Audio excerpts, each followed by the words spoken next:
편안한 저녁 보내고 계십니까? 뉴스와이드 이상훈입니다. 서울대병원과 세브란스병원 교수들이 오늘 하루 외래 진료와 수술을 중단했습니다. 이런 가운데 내일부터 대한의사협회의 새 회장이 취임을 하는데요. 초강경파로 통합니다. 의정 갈등이 길어질 수 있다는 이런 걱정이 지금 나옵니다. 한동훈 전 위원장이 측근 의원들에게 전당대회를 연기해달라고 말했다는 주장이 나왔습니다. 하지만 한 전 위원장은 MBN 기자에게 그런 말을 한 적이 없다는 입장을 밝혀왔습니다. 갑론을박이 이어지고 있는 한동훈 당대표 출마설 짚어보겠습니다. 자, 이런 이슈들과 함께 저는 1분 뒤에 돌아오겠습니다.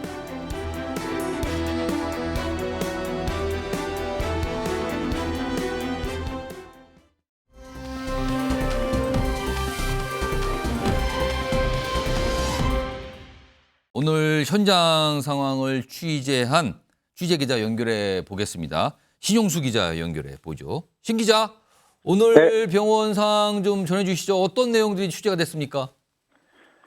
네, 서울대와 연세대, 고려대 등 3개 대학병원 모두 다행히 생명이 위중한 수준의 혼란은 없었습니다.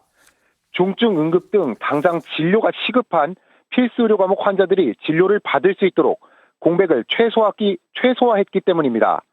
그러나 환자들이 안심하기는 아직 이른 상황입니다. 피부과를 비롯한 상대적으로 생명과 덜 직결된 과목의 경우 불을 끄고 문을 닫는 등 진료 공백이 있었기 때문입니다. 이로 인해 멀리서 온 환자들이나 진료를 위해 연차를 사용한 환자들이 헛걸음을 한 사례가 속출했습니다.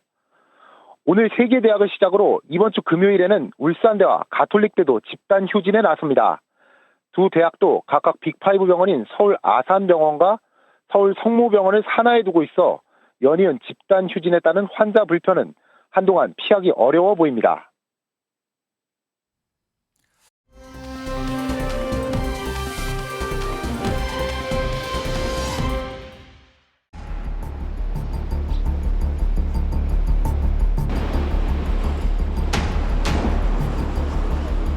합의에 이르지는 않았지만 양측이 총론적 혹은 대승적으로 인식을 같이 한 부분은 있었습니다. 대통령과 이 대표는 의료개혁이 필요하고 의대 정원 증원이 불가피하다는데 인식을 같이 했습니다. 의료개혁과 관련된 부분에서의 개혁에 대한 필요성 공감에 대한 부분 어느 정도 얘기는 있었다고 좀 볼 수가 있을 것 같고요. 또. 자, 서울 시내의 주요 병원들이 오늘 이른바 셧다운에 들어갔습니다. 외래 진료 안 받고요. 수술도 중단을 한 겁니다. 자, 화면으로 좀 정리해 보죠. 자, 오늘은 서울대병원, 세브란스병원 그리고 고려대 의료원 이렇게 오늘부터 주 1회 휴진입니다. 그리고 오늘 첫 휴진을 한 거죠. 비응급 수술 중단, 외래 진료 중단 이겁니다. 그리고요, 오는 3일에는요, 내달 3일이죠. 서울 아산병원, 서울 성모병원이 일단 휴진이 예정돼 있습니다. 그리고 삼성 서울병원은요, 진료 수술 없는 날 하루 골라 휴진 예정입니다. 구체적인 날짜를 잡지는 않은 거지만 서울 시내의 주요 대학병원들, 굉장히 규모가 큰 병원들이 주 1회씩 셧다운에 들어간다. 이게 오늘부터 실행이 된 건데요. 자, 그럼요, 여기서 오늘 현장 상황을 취재한 취재기자 연결해 보겠습니다. 신용수 기자 연결해 보죠. 신 기자, 오늘 네. 병원 상황 좀 전해주시죠. 어떤 내용들이 취재가 됐습니까? 네, 서울대와 연세대, 고려대 등 3개 대학병원 모두 다행히 생명이 위중한 수준의 혼란은 없었습니다. 중증 응급 등 당장 진료가 시급한 필수 의료 과목 환자들이 진료를 받을 수 있도록 공백을 최소화했기 때문입니다. 그러나 환자들이 안심하기는 아직 이른 상황입니다. 피부과를 비롯한 상대적으로 생명과 덜 직결된 과목의 경우 불을 끄고 문을 닫는 등 진료 공백이 있었기 때문입니다. 이로 인해 멀리서 온 환자들이나 진료를 위해 연차를 사용한 환자들이 헛걸음을 한 사례가 속출했습니다. 오늘 3개 대학을 시작으로 이번 주 금요일에는 울산대와 가톨릭대도 집단 휴진에 나섭니다. 두 대학도 각각 빅5 병원인 서울 아산병원과 서울 성모병원을 산하에 두고 있어 연이은 집단 휴진에 따른 환자 불편은 한동안 피하기 어려워 보입니다.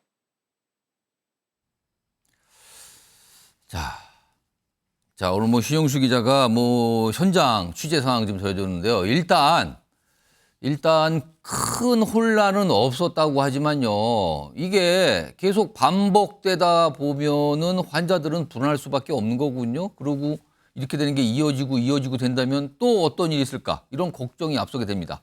오늘 환자분들의 반응도 좀 정리가 된 게 있는데요. 화면에서 보겠습니다. 자, 일단 보시면요. 여기 보면 뭐 30일 수술 예정이었으나 며칠 전 문자로 휴진 통보 받았다.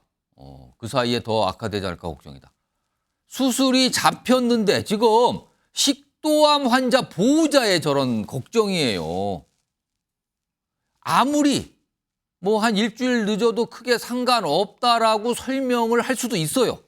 그렇지만 잡혀있는 날짜에 수술을 못 받는 환자의 그 걱정과 두려움은 이거 어떡합니까? 그리고요, 지금 갑상선암 환자 B씨 너무 스트레스를 받는다. 없던 병까지 생길 것 같다. 그렇습니다. 이렇게 되면 스트레스 받아서 아픈 게 더 아플 수도 있어요. 그래서 다른 병원 알아보고 있다. 이런 반응들. 오늘 큰 혼란은 없었다지만 환자들은 불안이 있을 수밖에 없는 상황이거든요. 자, 이런 상황에서요. 뭔가 이거 문제가 있잖아요, 지금. 그렇다면 이걸 풀어야 되는 겁니다. 풀어야 되는 주체는요, 정부와 그리고 의사단체 대표가 되겠죠. 그리고 여기에 정치권도 뭔가 역할을 할 수 있다라고 통상 국민들은 기대를 하고 예상을 하는 겁니다. 그런데요, 이게 지금 만만치 않게 더 가고 있습니다. 목소리 들어보겠습니다. 영수회담에서 공감했다라고 해서 그 정책이 추진돼야 된다. 전혀 맞지 않는 얘기고요. 두 분이 민주당의 경우에는 김윤, 국민의힘 같은 경우는 안상훈 같은 사람들 얘기를 주로 들어서 그런 잘못된 판단을 했다. 원래 십상시들 말은 달콤하게 이를 데가 없습니다.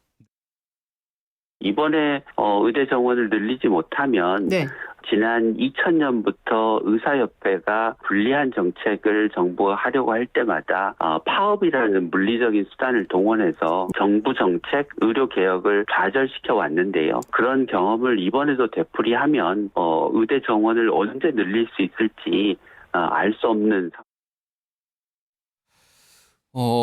여선홍정 청와대 행정관 지금 방금 들으셨어요.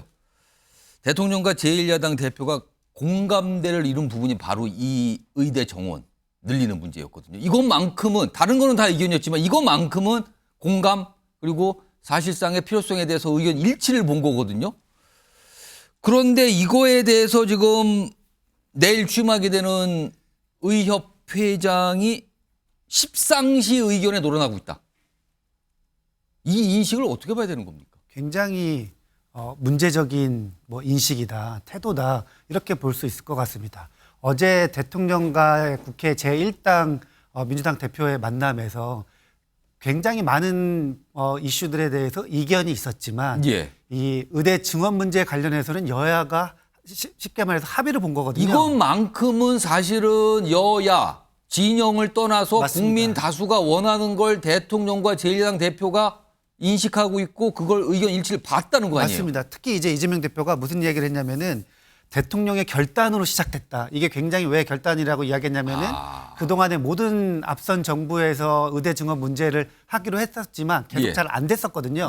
문재인 정부에서도 400명 의대 증원 하기로 했었는데 그 당시에 전공의들이 파업하고 지금과 상황이 똑같습니다. 그러면서 그때도 이제 한번 실패를 했었고요. 그때 물러났죠. 그렇죠. 그때 이제 그런 여러 가지 상황 속에서 이번에 대통령이 한 만큼 그리고 대통령의 정책 방향이 옳다. 굉장히 야당 대표로서는 하기 힘든 말을 한 거거든요. 사실은 굉장히 높이 평가한 얘기였거든요. 이거는요. 적극적으로 협력하겠다. 사실은 국가 주요 정책들을 당연히 정치권이 할 수 있는 것이고 특히나 이 문제 같은 경우에는 국민이 준 국민이 준 권한입니다. 그러니까 의사 면허라고 하는 것이 의료법에 의해서 국민들이 준 것인데 국가가 다시 이 부분에 대해서 일정 부분 뭔가 변경하고 시대에 맞겠다 이렇게 시대에 맞게 개혁하겠다고 이제 이미 정부가 추진하고 있고 야당이 힘을 실어주고 있고 국민적으로 굉장히 찬성이 높은데 이런 의견들을 십상시에 의해서 이게 반영된 것이다.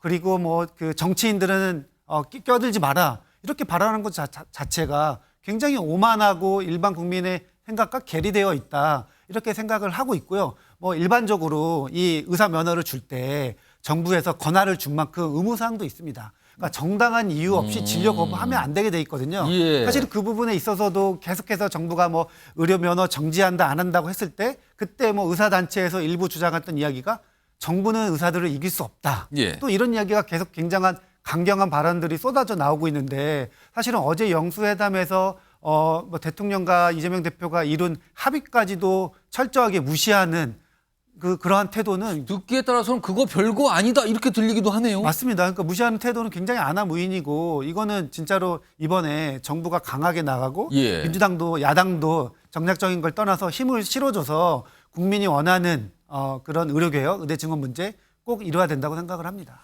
김관선 변호사. 그런데요. 이런 초강경 인사를 의사들이 의협회장으로 뽑은 거잖아요. 네.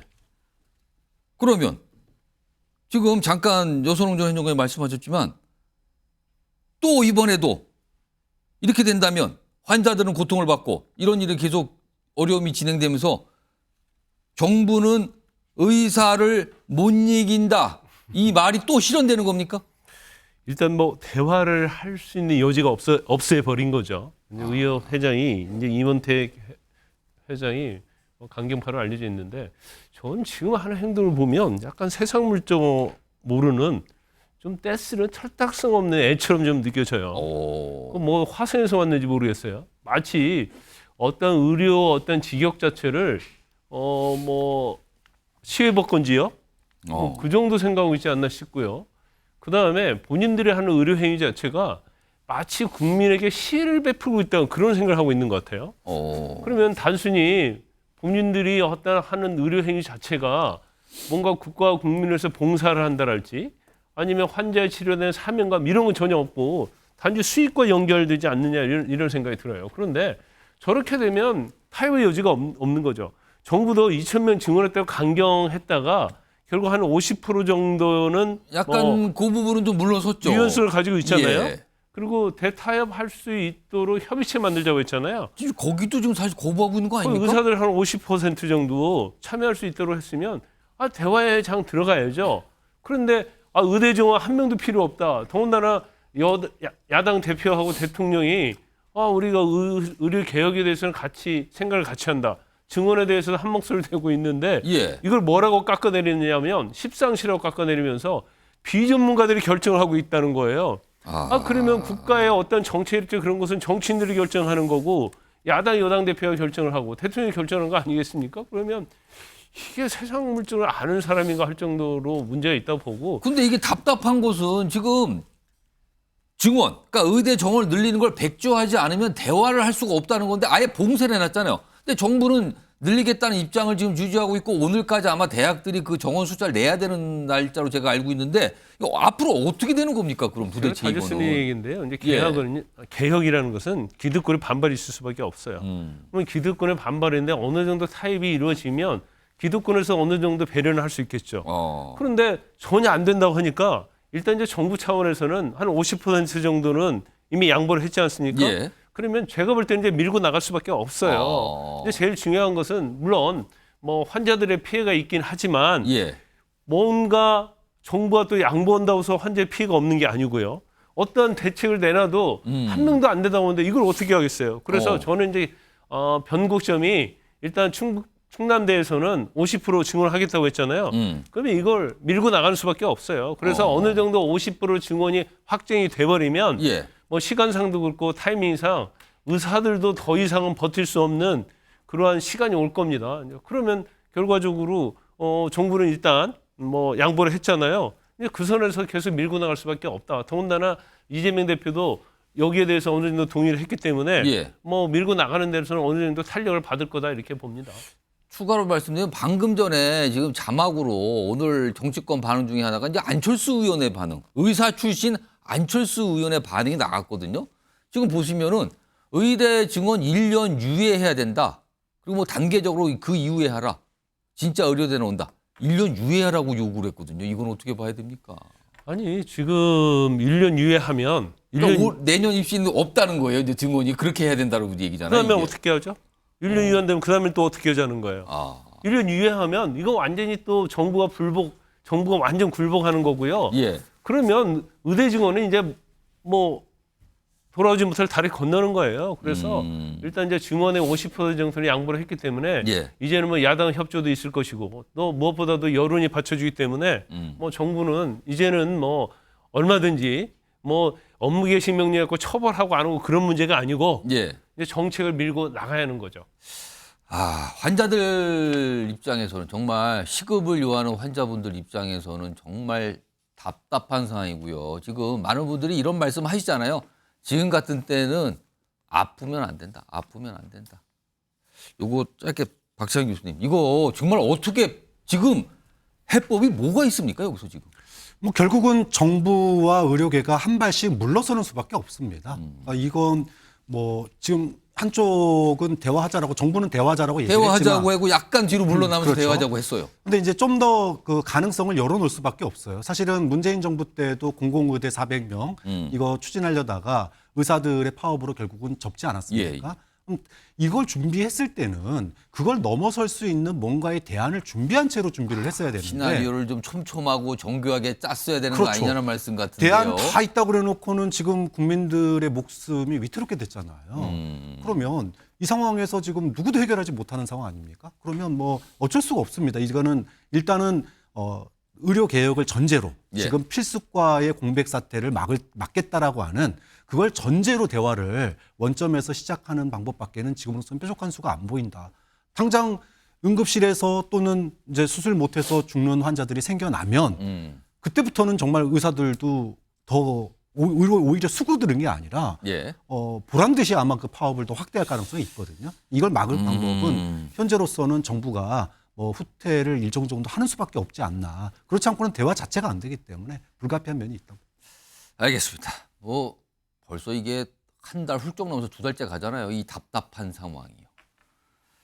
자, 첫 번째 이슈 오늘 병원들의 이른바 셧다운 상황 좀 전해드렸고요.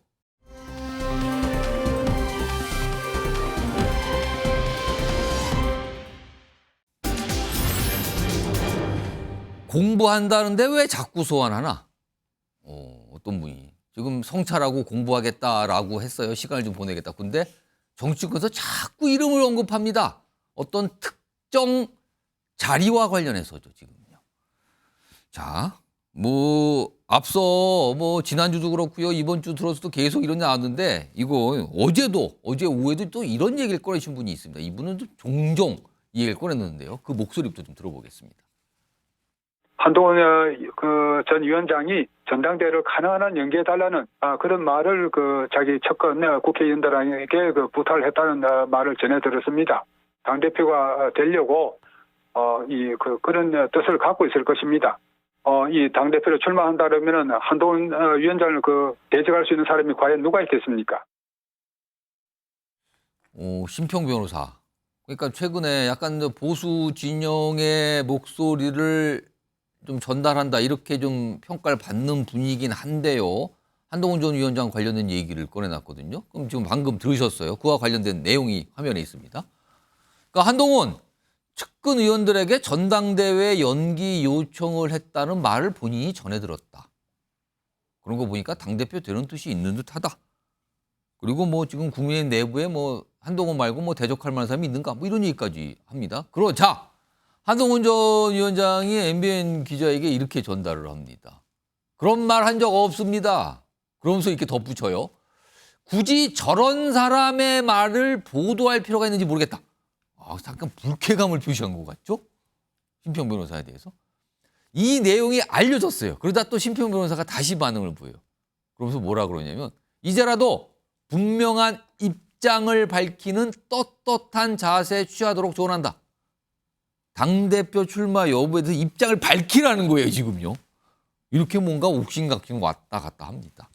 그리고 그 이후에 한동훈 전 위원장의 반응은 아직은 없습니다. 저거에 대한 반응은. 최수영 전 대통령직 인수위 전문위원 나와 계신데요. 한동훈 전 위원장을 둘러싸고 왜 자꾸 당대표 출마 소리 왜 이렇게 계속 나오는 겁니까? 왜 그런 겁니까?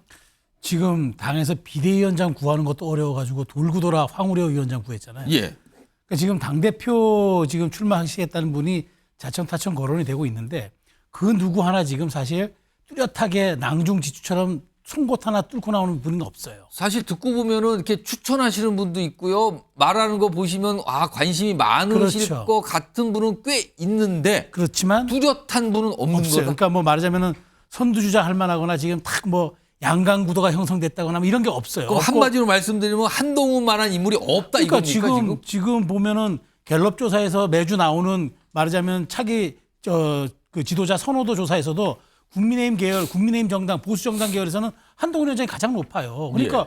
그런 측면에서 놓고 보면 한동훈 위원장이 상수기 때문에 아마 심평 변호사가 저런 얘기를 했을 가능성이 있고, 근데 제가 하나 지적하고 싶은 건 한동훈 의원의 측근 의원이 누가 있나요? 장동혁 전 사무총장, 김용동 비서실장 두 사람이 없어요. 이 두 사람이 지금 그렇다면 최소한 이 전당대회 연기를 할 정도로 정말 그 힘이 있거나 그게 현실적이냐 현실적이냐? 그러니까 저는 그거 묻고 싶어요. 오. 아니 최소한 저 측근이라면 10명, 20명이 있어야지 그런 힘의 추동력을 갖고 동력을 갖는 그런데 거지. 뭐 회견이라도 하고 뭐 성명이라도 그렇죠. 내고 예. 병풍 쫙 들어서가지고 1, 20명이 전당대회 연기하십시오 해야지. 이게 한두 명이 가서 그럼 누구한테 얘기합니까? 비대위원장한테 얘기합니까?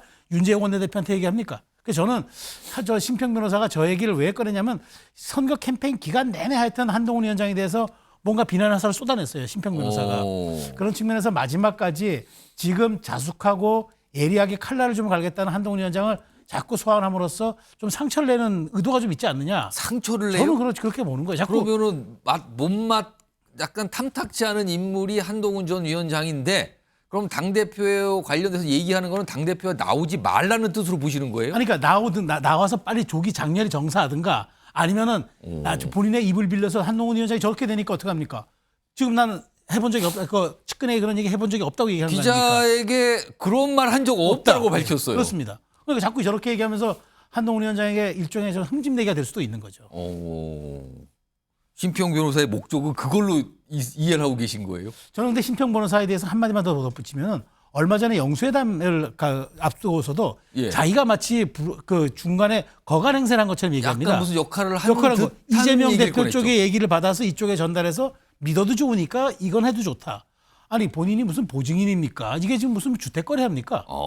저는 그런 측면에서 지금 그 심평 변호사가 뭐 원래부터 보수의 인사였는지 제가 모르겠습니다만은 예. 제가 보기에 자꾸 어떤 인터뷰 형식을 통해 가지고 자꾸 어떤 분란을 불러일으키는 듯 하는데 지금은 보수가 리빌딩의 시간이고 복구의 시간이고 재건의 시간입니다. 그걸 좀 아셨으면 좋겠습니다. 자, 지금 오늘 한동훈 전 위원장의 반응이 일단 그런 말 한 적 없다. 여기에 더해서 굳이 저런 사람의 말 보도할 필요가 있는지 모르겠다라고까지 곁들여졌거든요. 그런데요. 사실은 한동훈 전 위원장 아까 잠깐 최수영 전 위원도 말씀하셨지만 당대표와 관련해서 지금 국민의힘 내부에 뚜렷한 주자가 마땅치 않다라는 분위기가 있다라고 지금 말씀하셨잖아요. 그런 분위기가 있는 데다가요. 또 한동훈 전 위원장의 지지자들 이분들의 어떤 반응과 목소리도 있거든요. 화면으로 좀 보겠습니다. 지금 여기 보시면 지난 20일 SNS상에 한동훈 전 위원장이 여러분의 패배가 아닙니다. 그래서 어떤 입장을 냈잖아요. 그리고 그 전후로 해서 성찰하겠습니다. 그리고 앞으로 공부를 더 열심히 하겠습니다. 뭐 준비하겠습니다. 이런 걸 얘기를 꺼내놓고 지금은 별다른 얘기를 안 하고 있는 상황이란 말이에요. 그런데 지금 여기 보면 이분들의 이 반응이 저기 밑에 세 가지가 나와 있는데요. 당대표 출마 의사 없다는 소식 들리면 절망에 빠집니다. 반드시 복귀, 전당대회에 출마하셔야 합니다. 귀환만 기다리는 훈이 팬들, 뭐 위드 훈이, 뭐 이런 약간 이름의 어떤 이 지지자들 이 모임, 뭐 팬카페 이런 게 있잖아요. 훈이 팬들은 밤낮 없이 싸우고 있다. 저 맨 위에 제목 좀 보세요. 훈이 귀환만 기다려 망부석이 된 지지자들. 기다리다 망부석이 됐다고 그러니까 표현이 나올 정도거든요. 그러니까 지지자들은 지금 이렇거든요. 일단 박지환 교수님, 이 지지자들이 말하는 내용을 떠나서 일종의 팬덤 현상 보이거든요. 이렇게 국민의힘에서 그동안 보기 드문 현상 아닙니까 이거요? 뭐 과거에도 뭐 이준석 대표가 당대표 될 때 예. 그런 팬덤 현상이 좀 있긴 했습니다. 예. 그런데 어느 정도의 소위 말하는 장관도 돼보고 또 비대위원장까지 됐던 사람 중에 이런 팬덤을 가진 인물은 참 드문 것 같아요. 지금 여당 내에서는 굉장히 이례적인 모습 아니냐 그렇죠. 이런 평가도 받아요 지금. 특히나 뭐 정치 신인이라고 할 수 있는 예. 물론 이제 검사로서는 거의 뭐 최고직까지 올라갔었지만 뭐 법무부 장관도 지내긴 했지만 현실 정치에 있어서는 어쨌든 정치 신인이라고 볼 수 있는데 그럼에도 불구하고 이런 강력한 팬덤은 저는 보수 유권자층이 지금 해답을 찾고 있다고 봐요. 무슨 얘기냐면 다음에 보수가 맞붙어야 될 상대가 즉 예. 민주당의 대선 후보가 누군지 모르는 상황이라면 이런 팬덤 현상은 나오지 않았다. 그런데 보수 유권자들도 생존 본능이 있거든요. 지난번에도 다음 당내 후보군으로는 소위 말해서 이재명 대표와 가능성 있는 사람이 도저히 없는 거예요. 그러다 보니까 바깥에서 데려온 거 아닙니까? 그것도 예. 전직 자신들이 뽑은 당대표와 대통령이었던 사람을 수사한 사람을 갖다가 예. 윤석열이라고 하는 사람을 데려다가 후보로 만들었단 말이에요. 그러면 지금 이 상황에서는 다음에 붙을 사람이 누군지가 뻔하잖아요. 이재명 대표예요. 그런데 보수가 이재명 대표를 바라보는 시각이 뭐냐? 예. 기본으로 확신범입니다. 이 사람은 범법자야. 아. 그러면 범법자에 맞설 수 있는 최적의 후보는 누구냐? 누구냐? 검사 출신의 법무부 장관. 이런 확신과 믿음이 있는 거예요. 지금 다른 사람이 있을 수가 없다. 찾을래도 찾을 수가 없다 지금. 그렇죠. 이게 지지율로도 나타나는 겁니다. 그러니까는 과거에 뭐 안철수, 그다음에 홍준표 많은 사람들이 있지만 예. 거긴 이미 긁어본 복권이잖아요. 꽝인 거 이미 확인했잖아요. 긁어서 이미 다 확인했어요. 네. 거긴 복권을. 그런데 이 소위 말해서 한동훈이라고 하는 사람은 아직 안 긁어본 글담한 복권이거든요. 거기에 지금 뭐가 적혀있을지 모른다 지금. 그렇죠. 거기다가 다음 대선의 상대가 이재명 대표라고 하는 게 너무나 확신한 상황. 지금 뭐 민주당 분위기는 그렇게 그렇죠. 봐야 되죠. 그러다 보니까 맞춤형 후보로 소위 말해서 확장성을 가지고 소위 말해서 지지율을 끌어올릴 수 있는 유일한 대안으로 지금 한동훈이라고 하는 신화를 소위 말해서 신앙을 갖는 거죠, 신앙. 그렇기 때문에 저는 이 현상은 이재명 대표가 야권, 그러니까 민주당의 대선 후보가 되는 그 상황 속에서 끊임없이 나올 수밖에 없다. 그 배경이 있기 때문에 예. 저는 보수층이 이 한동훈 비대위원장에 대한 애정 또는 예. 이 팬덤 이거는 당분간 쉽게 꺼질 것이라고 보지는 않습니다. 여기서 궁금한 게 지금 보수층이 한동훈 전 위원장에 대한 어떤 기대 때문에 저런 현상이 나타났다는 건데 지금 또 보수 일각에서는 한동훈 전 위원장을 마땅치 않게 보는 시각도 있다라는 얘기가 계속 나오거든요. 이분들은 누굽니까 그러면은? 그러니까 한동훈이 그러면 약점이 없냐? 아니에요. 약점이 굉장히 많습니다. 뭐 예를 들어 어쨌든 윤석열의 사람이잖아요. 그러면은 만약에 대선 후보로 또 당대표로 나서려면 반윤의 기치를 소위 차별화를 해야 되는 한계가 있는 거고 또 검사 출신이라고 하는 소위 말해서 우리가 그 네임택이 붙어 있는 거고 그렇죠. 이런 것들이 있는데 그럼에도 불구하고 다음 대선까지 가려면 예. 당권을 장악해야 되는 거예요. 그래서 당대표에 목숨 거는 겁니다. 지금 지지층이. 만약에 당대표를 하지 않고 예. 이대로 놔뒀다가는 중간에 미아가 될지 모른다. 홍준표 대구시장의 말처럼 우주미아 그 표현 말씀하시는 우주미아가 거네요. 될지 모르기 때문에 예. 키워서 어쨌든 대선까지 끌고 가려면 지금 당대표가 한동훈 말고 누가 있겠냐. 예. 이런 얘기를 지금 하는 거죠. 그러니까 이렇게 저는 그래서 신앙이라고 보는 거예요. 이 신앙을 갖다가 믿으려고 하는 사람들과 그 신앙이 과연 맞냐. 예. 지금 넘어야 될 산이 많은데 예. 보수인지도 확실치 않고 그다음에 검사 출신의 약점도 있고. 보수인지도 지금 보수 일각에서는 보수 맞느냐는 시각도 있냐 이거죠. 그렇죠. 그렇기 때문에 이제 확신을 못하는 그런 사람들 반, 확신하는 사람 반, 예. 뭐 이렇게 지금 구성이 돼 있는 거고 이거를 갖다가 소위 말해서 잘 키워서 예. 이재명의 맞상대로 키우려면 지금부터 키워 나가야 된다. 그러려면 힘을 실어줘야 된다. 이게 소위 망부석들의 일종의 이제 신앙이 되고 있는 거예요. 망부석이라고 표현했는데 이제 한동훈 전 비대위원장 지지자들 반응 아까 화면이 좀 계속 흘러서 지나갔거든요. 한번 불러올까요? 여기 보시면 하나씩 크게 좀 볼까요? 요거요. 훈이 귀환만 기다려 이런 목소리를 내고 있는데 기다리다 지금은 약간 좀 망부석이면 지쳤다는 뜻이 되잖아요. 아무 반응이 없으니까요. 여기 보면 이게 무슨 그림으로 글자를 만들었는데 봄이 오면 국민의 삶이 피어납니다 라면서 다 한동훈 전 위원장을 등장시켰고요. 준표 아재 등이 뭐라고 공격하든 한동훈 장관은 오로지 품격으로만 승부해야 합니다. 한양거사. 그리고요. 오늘 그리고 내일 그리고 또 내일 언제나 함께 위두훈이 자유 대한민국과 함께 이렇게 또 아무튼 팬덤 같아요. 확실히 팬덤 같습니다 지금요. 죄송합니다. 이런 상황에서 전당대회가 지금으로 예상되기는 한 2달 정도 뒤면 좀 열릴 것으로 통상 여당 내에서는 보고 있거든요. 이런 상황에서 한동훈 전 위원장이 과연 전당대회, 그 전당대회에서 뽑히는 당대표에 도전할 것인가, 이걸 놓고 전망들이 조금 많이 나와요. 그리고 엇갈리는 전망도 있거든요. 들어보겠습니다. 전당대회가 언제 열리냐에 따라서 한동훈 비대위원장이 출마를 할 거다, 안 할 거다, 이게 결정된다, 이런 말도 있고, 뭐 그거는 한동훈 비대위원장이 결정해야 되겠지만, 제가 볼 때는 좀 적게 봅니다. 어느 정도 시간과 적당한 명분이 있어야 다시 정치권에 복귀하는 그런 상황이 오리라고 보거든요. 결국은 뭐 그거는 한동훈 위원장이 뭐 스스로 판단할 부분 아니겠습니까? 그리고 전당대회가 앞으로 뭐 최소한 2달 이상 남았으니까 2달 사이에 상황이 어떻게 또 바뀔지도 모르는 일이고.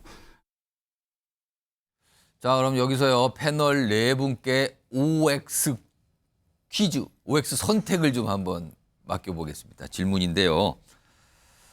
한동훈 전 위원장, 2달 뒤로 예상되는 국민의힘 전당대회 출마한다고 보시면 O고요. 출마하지 않을 거라고 판단하시면 X를 선택하시는 겁니다. 들어주세요. O가 2분이고요. X가 2분입니다. 일부러 뭐 이렇게 조율하신 건 아니죠? 그냥 들으셨는데 이렇게 반반씩 나왔어요, 지금요. 그러면은 최수영 전 위원님부터 보겠습니다. 네. X, 그러니까 출마 안 한다, 당대표 도전 안 할 거다. 어떤 이유에서 그렇게 보십니까? 그러니까 어떤 정치인이 이제 무대 뒤로 사라졌다, 무대로 다시 복귀할 때는 3가지 전제 조건이 필요합니다. 충족해야 되는 조건인데, 첫째가 명분입니다. 2번째가 타이밍입니다. 3번째가 세력입니다. 예. 자, 그러면 명분을 볼까요? 명분 4월 어쨌든 10일 총선에서 대표한 건 맞지 않습니까? 우리가 그때 이 자리에서도 한동훈 위원장이 과연 몇 석을 얻으면 복귀할 수 있느냐 가지고 퀴즈를 한번 했던 적도 있어요. 그때 한 숫자를 좀 그때가 쓰셨죠. 110에서 120 정도가 우리 아마 대세가 됐던 그 정도는 넘어야 된다. 넘어야 된다고 얘기했던데 어쨌든 108석으로 했고, 그다음에 논란이 있었지만 결국은 192석의 거야가 너무 커요. 그래서 한동훈 위원장 이건 뭐 용산의 책임이냐 한동훈 위원장 책임이냐 얘기했지만 어쨌든 수장이었기 때문에 책임진다고 보고요. 2번째, 그 타이밍입니다. 자, 2달밖에 안 됐습니다. 한동훈 위원장도 스스로 밝혔습니다. 조금 더 단련하고 성찰하고 뭐 좀 더 예리해지는 그런 시간을 공부하는 시간을 갖겠다고 했는데, 자, 이 2달이면요 너무 짧아요. 실질적으로 제가 보기에 만일 8월, 9월 전대라면은 저는 가능성이 있다고 보지만 6월 전대가 지금 거의 현실화되기 때문에 그 어렵다고 보는 이유고요. 3번째, 세력입니다. 자, 지금 현재 룰이 당원 100% 투표입니다. 그런데 한동훈 위원장의 지금 현재 세력이라고 하면 비대위원장으로서 영입했던 사람들이 이른바 그 비례 위성정당에 당선시킨 사람들, 아직까지 등원도 안 했어요. 그 사람들이 있고, 그다음에 기껏해야 원내에는 장동영 전 사무총장, 뭐 김영동 비서실장 정도가 될 겁니다. 이 정도 가지고 당원 100%의 룰에서 지금 현재 대통령과 각을 세우고 있다고 당원들이 판단하는데 과연 힘을 몰아줄까요? 그런 측면에서 전 3가지가 부합하지 않기 때문에 본인의 마음은 있을 수 있겠습니다. 혹시 집에 있으면서. 그렇지만 현실적으로 이 3가지 기준에 부합해야 저는 가능성이 있다고 봐서, 저는 이번은 아니고 다음에 정치 상황을 보고 아마 판단할 가능성이 있다고 봅니다. 그러니까 명분과 시기, 세력 모두 지금 조건이 안 맞는다는 말씀인데, 그러면 특히 시기, 그러면 이번 6월 말 7월 초로 예상된 전당대회가 아니면 언제쯤 등판하는 게 맞다고 보세요? 저는 8, 9월 전 되면 가능하다고 봅니다. 만약에 전당대회가 늦어진다면 가능하다고 봅니다. 그렇게 보면 아까 심평 변호사가 말한 게 굉장히 묘하잖아요. 묘하죠. 묘한데 제가 보기에 저거는 확인해서 한 말이 아닐 수도 있다는 생각이 들어서 제가 드리는 말씀입니다. 알겠습니다. 전당대회 일정이 촉박하니까 지금은 이건 안 될 것 같다. 그러면은 X를 고르셨는데, 그럼 반대편으로 가겠습니다. 여선운정 행정관은 O입니다. 그럼 전당대회 곧 뭐 한 2달 뒤에 있을 걸로 보는 전당대회에 출마할 걸로 전망하신 거예요. 네, 이유가 뭡니까? 저는 지금 이제 팬덤 정치의 시대잖아요. 이 팬덤 정치의 시대에는 쉬면 안 돼요. 그러니까 최근에 이제 뭐 가수들 같은 경우에도 앨범 내고 미니 앨범 계속 내잖아요. 예. 팬덤들을 지치게 하거나 시게 하면 안 되는데 예. 지금 한동훈 위원장은 확실한 팬덤이 있습니다. 지금 뭐 국회 앞에서 뭐 화환도 갖다 놓고 지금 앞서 보도한 것처럼 계속해서 한동훈 위원장을 호출하고 있거든요. 예. 그렇게 봤을 때 저는 한동훈 위원장이 이재명 대표의 길을 갈 것 같다. 이재명 대표도 대선 졌지만 어찌됐든 이 팬덤 정치의 그 흐름에 맞춰서 예. 바로 출마를 해서 당권을 잡고 그리고 또 당권을 잡았는데 결국 총선에서 승리해가지고 이재명 대표의 승리의 방정식을 만들었거든요. 그렇기 때문에 한동훈 전 비대위원장도 기존에 바뀐 정치 문법, 그러니까 예전 같았으면은 선거 패배하고 나면은 한번 쉰다던가 그렇게 예. 정치적 휴식기를 가졌는데 이재명 대표가 그런 문법을 한번 깼거든요. 그렇기 때문에 한동훈 비대위원장도 당연히 출마할 수 있고 지금 그 국민의힘 전당대회 뭐 잠재적 예비 후보 잠재적 경쟁자가 없어요. 지금 뭐 아무리 전당대회 룰이 바뀐다고 해도 지금 예. 100% 룰로 하면은 무조건 당선이고 이게 뭐 5대5나 7대3으로 바뀐다고 해도 저는 한동훈 전 위원장이 굉장히 유리한 게임이기 때문에 예. 반드시 출마한다. 그리고 지금 계속해서 한동훈 비대위원장을 때리는데 예. 지금 한동훈 비대위원장이 특히나 이게 심평 변호사 관련된 지금 이야기에서도 자기 출마 안 한다. 확실히 선을 안 긋고 있거든요. 출마 안 한다가 아니라 그런 말 한 적이 없다라고 얘기한 거지 출마 네. 안 한다가 아니다. 그렇죠. 그러니까 이게 출마한다 아닌다 이야기 나올 때도 확실하게 선을 안 긋고 있기 때문에 출마 가능성이 굉장히 높다. 근데 만약에 전당대 시기가 조금 더 늦춰진다. 지금 뭐 아무리 빨라도 뭐 6월 말 7월 초거든요. 예. 며칠만 더 연기돼도 사실은 7월 중순이에요. 저는 뭐 충분히 전당대에 출마할 수 있다. 이렇게 생각을 합니다. 근데 당내 팬덤은 있지만 당내 세력이 미약하다. 이 부분은 좀 어떻게 보십니까? 분명히 그게 이제 약점인데요. 예. 저는 만약에 전당대에서 뭐 기존 룰이 바뀌지 않는다면은 한동훈 전 비대위원장은 대적할 상대가 없습니다. 그렇게 되면은 뭐 자연스럽게 뭐 예컨대 지금 영남권 의원들 말고 예. 수도권 당선인들 이렇게 한동훈 비대위원장 중심으로 당연히 또 뭉칠 수 있다고 봅니다. 지금 저 두 분 들어오고 두 분이 또 X고가 남았는데요. 이제 이번에 X를 볼까요? 박찬호 교수님 X예요. 출마 안 한다. 저는 나오면은 당 대표 될 수 있다고 봅니다. 그런데 나오면 문제는 되는데. 네, 될 수는 있는데 오래 못 갑니다. 오래 못 간다고요? 네, 그래서 저는 출마 안 한다고 보는 거예요. 왜냐하면 이유가 조금 색다르신데요. 오래 그러니까 지금 못 간다. 국민의힘 당선인들의 다수가 예. 친윤 영남이에요. 근데 이분들의 이번 총선 패배에 대한 시각이 어떠냐? 예. 수도권 의원들과 확연하게 차이가 납니다. 그렇죠. 우리 그래도 45% 지지 받은 사람들이야. 국민의힘, 윤석열 대통령. 의석찬 나지만 실제 득표 비율을 보면은 우리 45%야.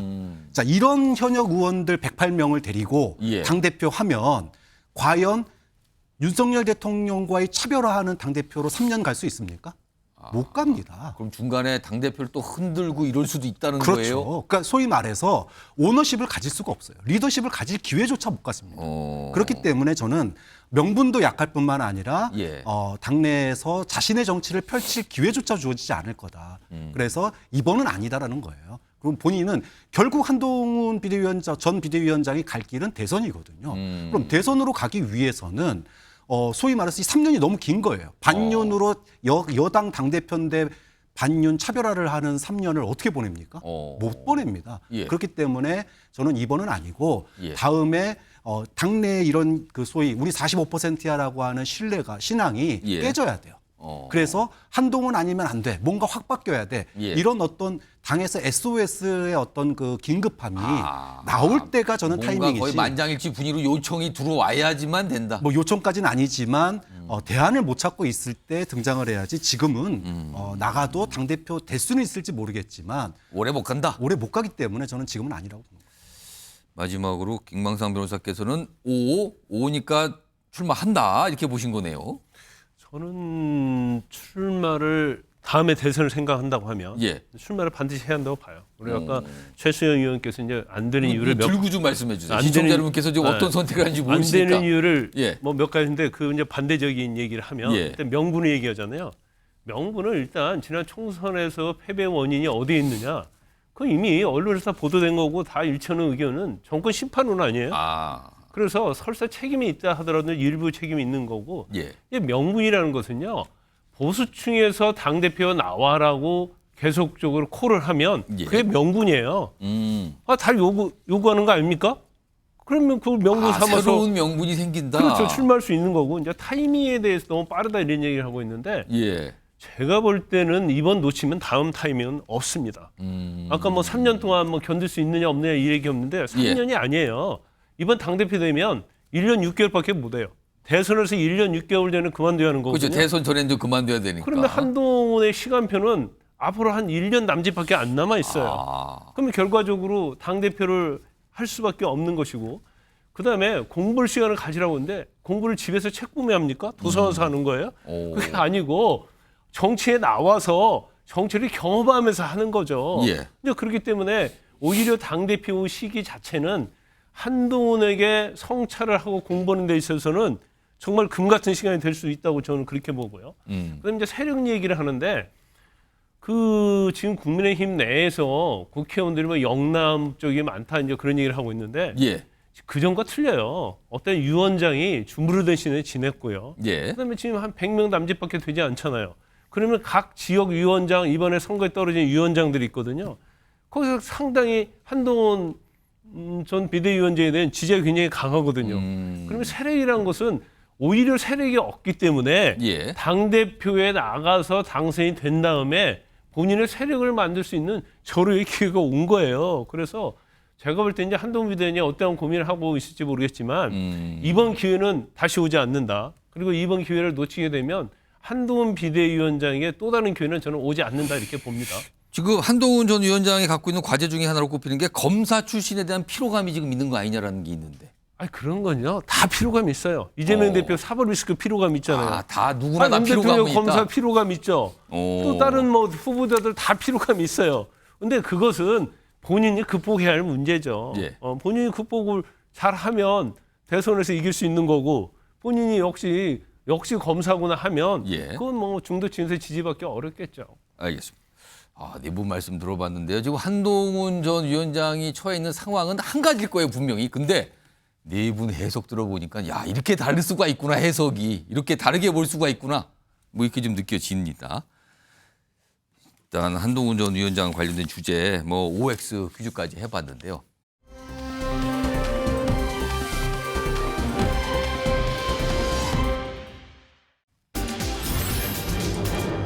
윤석열 대통령 빼고는 다 비판하는 이유가 뭘까? 한 분만 빼고 다 비판을 하고 있어요, 지금. 보면 그래요. 화면 좀 볼까요? 야, 이게 최근에 나온 홍준표 대구시장의 어떤 입장인데 여기에 좀 다 담겨 있네요, 지금요. 우리를 괴멸시킨 애 밑에서 괴멸시킨 애가 나왔어요. 굽신거리며 총선을 치렀다. 그러면 괴멸시킨 애와 그 밑에서 굽신거리는 분은 다른 분인데 일단 한동훈 전 위원장 얘기를 또 한 것 같죠, 지금요? 또 있습니다. 그 밑에입니다.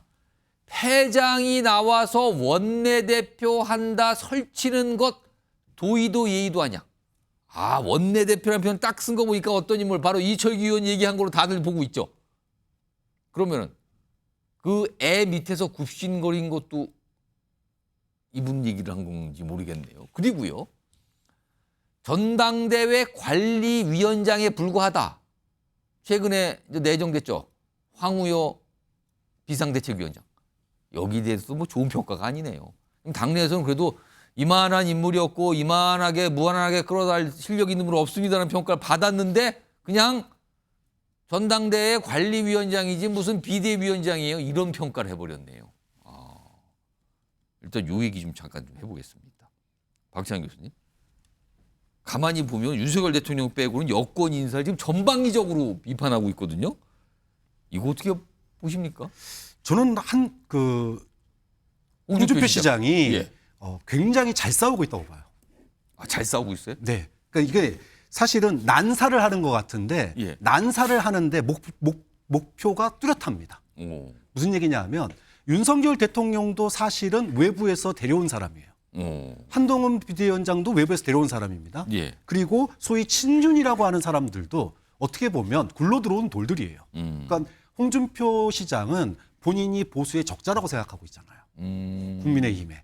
그런데 내가 적자니까 나머지는 다 내 앞에서 무슨 말할 자격이 있는가? 지난번에 굴러들어온 돌인데 이 굴러들어온 돌이 뿌리를 내리면 즉 부평초거든요. 지금 국민의힘은 총선 대패 이후에 힘의 소위 말하는 권력의 공백 상태입니다. 진공 상태. 그런데 굴러들어온 돌이 뿌리 내리면 안 돼요. 뿌리 내리면 본인이 다음에 대통령 후보 못 됩니다. 그냥 이렇게 떠 있는 돌이어야지 그게 만약에 땅으로 박히게 되면 안 된다. 그렇죠. 뿌리 내리는 걸 막아야 돼요. 본인이 저는 명확하게 이것은 보수의 심장 대구 민심을 노리고 저는 난사를 하는 거라고 봐요. 그 윤석열 대통령을 제외한 나머지 여권 인사, 여당 인사에 대해 다 저격을 하고 있다 그랬어요. 특히나 친윤, 특히나 이번 정권에서 힘쓰고 있는 사람들, 특히나 이번 정권의 황태자라고 불리우는 사람들, 이런 사람들이 본인이 시장으로 있는 보수의 심장, 텃밭, 이 대구에 뿌리 내리면 안 된다. 정서적으로도 물리적으로도. 예. 그래서 그 뿌리 내리는 걸 막으려면은 뿌리가 뭐 큰 뿌리만 있는 건 아니잖아요. 다양하게 뿌리가 내리거든요. 여러 가지 뿌리가 있으니. 그렇죠. 그러면은 그걸 보이는 족족 다 난사를 하는. 그럼 지금 간단하게 표현하면 뭔가 뿌리를 내릴 듯한 상황에서 속가내기를 하는 겁니까? 그렇죠. 그럼요, 정확하게 얘기하면은 뿌리를 못 내리도록 보이는 족족 뽑고 있는 거예요. 뽑고 있는 거는. 그래야지 본인이 그 힘의 권력사 공백 상태에서 당의 리더십을 다음에 그렇다고 윤석열 대통령 때릴 수는 없잖아요. 그럼 여기서 궁금해지는 게 홍준표 대구시장이 이준석 개혁신당 대표는 별 얘기 안 해요. 아니면 괜찮다는 분위기로 얘기를 하거나 종종. 이거는 뭡니까? 경쟁자가 아니니까요. 거기는 경쟁자 아니다. 거기는. 네. 경쟁자가 아니니까 가능한 거죠. 요거 최수영 전 의원께는 아니 홍준표 대구시장의 어떤 입장이나 글을 보면은요, 어떤 현안이 발생되면 즉각적 반응을 그렇죠. 보이거든요. 그리고 어떤 인사가 관련된 일이 있으면 그것은 또 반응도 빨리빨리 보여요. 근데 어제 정치권에 엄청난 주목을 받았던 영수회담이 있었거든요. 근데 지금까지 반응이 없어요. 네. 이거는 무슨 상황입니까? 그러니까 지금 좀 전에 그 난사한다고 우리 박 교수님 표현하셨잖아요. 예. 관역을 잃은 총이 맞긴 합니다. 관역을 잃은 총이 맞긴 한데 예. 딱 하나 윤 대통령이랑 관역은 절묘하게 피해갑니다. 영수회담은 윤 대통령의 몫이었잖아요. 여기에 대해서 홍준표 시장이 잘못 평가하거나 여기에 대해서 할 경우 물론 이재명 대표를 공격할 수 있죠. 이재명 대표 얘기는 할 법도 한데요. 그러니까 공격할 수 있는데 이 공격이 우리 지지층에 시원하게 돌아올 수 있지만 홍준표 대표가 지금 그 홍준표 시장이 이번 대구시장으로만 만족할 사람입니까? 대권은 꿈꾸잖아요. 거기까지는 안 나가는 거예요. 거기까지는 안 나가고 그래서 저는 이렇게 봅니다. 관역을 잃은 총이라 지금 난사하는 이유는 저도 동의하는 건 뭐냐. 지금 여권의 권력, 차기 권력의 진공 상태입니다. 예. 지금 말하자면 권력의 공백기예요. 왜냐하면 한동훈 위원장이 지금 그나마 뭐 갤럽 조사를 자꾸 인용합니다만은 그동안 20%대에서 있었던 지지율이 빠지고 있어요. 최근에. 급하게 떨어졌어요. 예. 근데 이상하게 그 지지율이 홍 시장한테 안 가요. 지금 계속 떠돌고 있단 말이죠. 예. 이게 이제 총합이 있는데 이 총합을 벗어나지 않는 선에서 뺏어오는 게임을 하는 건데 이번 제로선 게임을 하는 건데 홍 시장이 그러다 보니까 진공 상태에서 계속적인 난사를 합니다. 거기다 또 하나 있는 거죠. 뭐가 있냐면 본인은 하방에 있는 대구시장이잖아요. 예. 대구시장이기 때문에 온라인 여론전을 통해서 어떻게든 본인이 중앙정치에 계속 접근할 수밖에 없는 그런 지금 현실적 여건도 있는 거예요. 그래서 저 난사하는 이유가 있는 건데 여기서 또 하나 주목해야 될 지점은 홍 시장이 그러면은 왜 여기에서 이렇게 보면은 강성 지지층, 특히나 중도를 포함하지 않은 강성 지지층, 그 원래 전통적 당원에 소구를 할까? 본인은 이제 그건 장악했다고 생각하는 거예요. 지난번 대선 경선에서 당신이 여론조사에서는 이겼지만 윤석열 대통령한테 당원 투표에서 져가지고 대권 후보 안 됐잖아요. 그렇기 때문에 이번에도 당원 100% 투표 그 전당대회 룰 계속 유지해야 한다. 지금 유지해야 다음에 대선 후보 경선도 이거 유지하도록 있어서 저는 그런 것들이 지금 홍 시장의 속내에 있기 때문에 이런 유의 정치 행태 혹은 온라인 여론전 행태가 앞으로도 계속 저는 꾸준히 전개될 것이다. 그렇게 봅니다. 다음에 목소리가 하나 준비되어 있는데요. 홍준표 대구시장이 이제 과거에 얼마 전에 한 얘기가 있고요. 그리고 이와 관련돼서 여당 내에서 홍 시장에 대한 평가하는 발언도 좀 있습니다. 들어보시죠. 한동훈 비대위원장에 대해서는 내가 일체 말을 안 하기로 했어. 아질구라게 연탄하고 셀카 찍고 이런 거는 내가 이야기 안 하기로 했어. 이전을 제시하고 이렇게 나가야 돼. 그게 여당 선거지. 무슨 저기서 정권 심판론 이야기한다고 해서 이쪽에 한 줌도 안 되는 586 운동권 심판론을 586 운동권 청산론 뜬금없다. 홍준표 대구시장님의 입은 뭐 누가 막을 수가 있습니까? 항상 좋지 않은 결과가 나오면 본인이 나서서 누군가를 비난하면서 그와 같이 당내 상황을 좀 어렵게 만드는 부분이 있는 것 같습니다. 홍준표 대구시장 역시 지지자들이 많이 있어요. 그리고 지지자들과 의사소통을 하는 어떤 홈페이지도 좀 마련돼 있거든요. 거기에서 주고받은 내용이네요. 화면 좀 보겠습니다.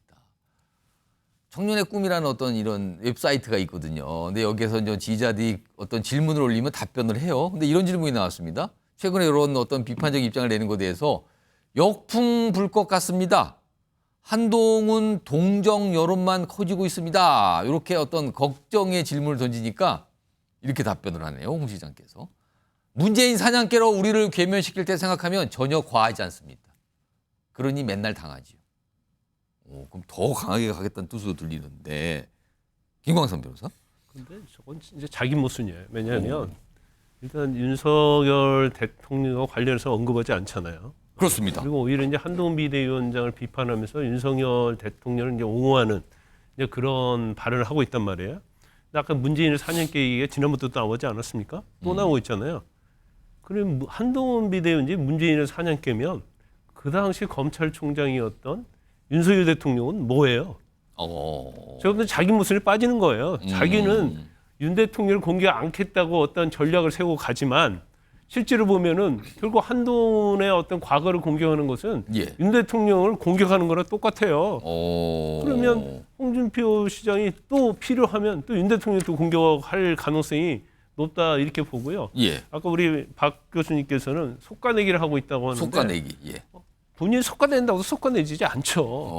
오히려 속가내김을 당할 수가 있는 거예요. 본인은 아마 치밀하게 머릿속에 뭔가를 생각하면서 지금 말을 굉장히 하고 있다고 보는데 제가 볼 때는 아마 좀 착각하고 있다고 보고 지금 뭐 아까 기관총 난사 얘기가 나오는데 저렇게 기관총 난사하다가 아마 외딴 산맥 고립될 가능성이 크다. 이거 다 적을 두고 있잖아요. 근데 본인 생각은 제가 볼 때는 그 머릿속에 안 들어가서 잘 모르겠지만 적어도 강성지층, 특히 이제 윤 대통령을 지지하는 층을 내가 적어도 팬덤을 얻고 가야지 다음 대선에서 경선에서 이길 수 있다 그렇게 생각하고 있는 것 같은데 이제 최근에 그 한동훈 전 비대위원장의 지도에 좀 빠진 거 맞죠? 근데 빠진 이유는 저는 이제 개인적으로 볼 때 윤 대통령과 갈등이 있는 거예요. 그래서 보수층에 윤 대통령을 지지했던 그런 층들이 사실 일부 빠진 거죠. 그러니까 보수가 분열된 거예요. 가장 그 보수 분열된 거에 앞장선 사람이 바로 홍준표 시장이고 그다음에 심평 변호사인 거죠. 그래서 이 분열로 인해서 뭔가 지금 상당히 심평 변호사하고 홍준표 시장은 굉장히 서로 잘 톱니바퀴처럼 돌아가고 있거든요. 뭔가 좀 의도적으로 저렇게 하고 있는데 제가 볼 때는 본인이 머릿속에 생각하는 것이 그렇게 실현되지 않을 거라고 봅니다. 지금 정치권 아주 일각에서는 홍준표 대구시장의 전당대회 출마 가능성 얘기를 하는데 이거 진짜 말도 안 되는 얘기일까요? 아니 지금 발톱을 안 드러내고 있죠.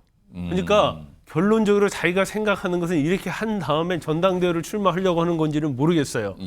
그렇지만 아마 뭐 누가 옆에서 세력이 되고 당선 가능성이 있다고 한다면 본인이 당대표 하고 싶겠죠. 아까 말씀드린 것처럼 당대표도 사실은 1년 남짓밖에 안 남았거든요. 그러면 거기서 새를 불리고 그런 기회를 잡아야 하는데 한동훈 비대위원이 당대표가 돼버리면 이제 홍준표 시장은 이제 그런 상황에서 영원히 멀어지는 거예요. 그러니까 뭐 다급한 측면도 있고 뭔가를 이제 해보려고 하는데 뭐 제가 볼 때는 뭐 그렇게 뜻대로 되고 있지는 않다고 봅니다. 어떻게 보면은 이거 패널 분들의 말씀을 종합해 보면은 대구에서 서울에 있는 중앙 정치를 본인이 관리하려 하는 거 아니냐? 뭐 이런 시각도 좀 있다고 하네요. 지금요. 모르겠습니다. 도대체 어떤 목적이 있는 건지 아니면 목적이 없이 그냥 본인은 어떤 생각을 얘기하는 건지 이거는 뭐 모르겠습니다. 자, 이런 가운데요. 요즘에 오랜만에 주목을 받고 계신 분이 있습니다. 이분도 시장입니다. 서울시장입니다. 화면 좀 보겠습니다. 요즘에 굉장히 일정이 바빠요. 물론 서울시장이라는 자리 자체가 바쁘지만 정치적인 행보로 읽히는 행동으로 지금 바쁘거든요. 총선이 끝났어요. 근데 지금 연일 일정이 잡히는데 보면은 지난 19일에는 서울 지역의 동북부 국민의힘 낙선인들, 그리고 22일에는 서남부, 그러니까 지역을 좀 나눴어요. 그러니까 숫자가 좀 많으니까 좀 나눠서 만나는 건지 모르겠지만 낙선이 만찬을 잇따라 했고요. 그리고 23일에는 서울 지역의 국민의힘 당선인들과 저녁을 같이 했어요. 그리고 지금 또 알려지는 게, 최근에 알려진 게 26일에는 서울 지역 낙선한 측근들을 부부 동반으로 만찬했답니다. 요것도 굉장히 의미심장해 보여요. 그리고요, 오늘은 서울 지역 당선인인데요, 국민의힘이 아닙니다. 더불어민주당 당선인들 일부가 오찬을 했답니다. 그렇다면은 낙선인, 당선인 다 만났고요. 여당의 당선인, 민주당의 당선인까지 만난 거예요. 여선웅전 행정관? 이거 총선 끝난 뒤에 그저 그냥 지방자치단체장, 시장으로서 그냥 통상적인 만남이라는 설명하시는 분들이 있어요. 이거 정말 그냥 통상적인 만남으로 보입니까? 그런데 저기 서울시장이 예. 서울시 의원 만나고 뭐 상견례 갖는 거는 당연한 이야기일 수도 있는데 서울시 의원을 그렇죠. 만난다는 거는? 그런데 민주당 당선인 뭐 국회의원 만나는 거는 그건 국회의원 당선이에요. 예, 약간 좀 생소합니다. 야당. 네, 그렇습니다. 그러니까 오세훈 시장이 뭐 최근에 이제 뭐 몸풀기 나섰다. 이러한 이제 뭐 일부 이제 뭐 추측들이 굉장히 많은데요.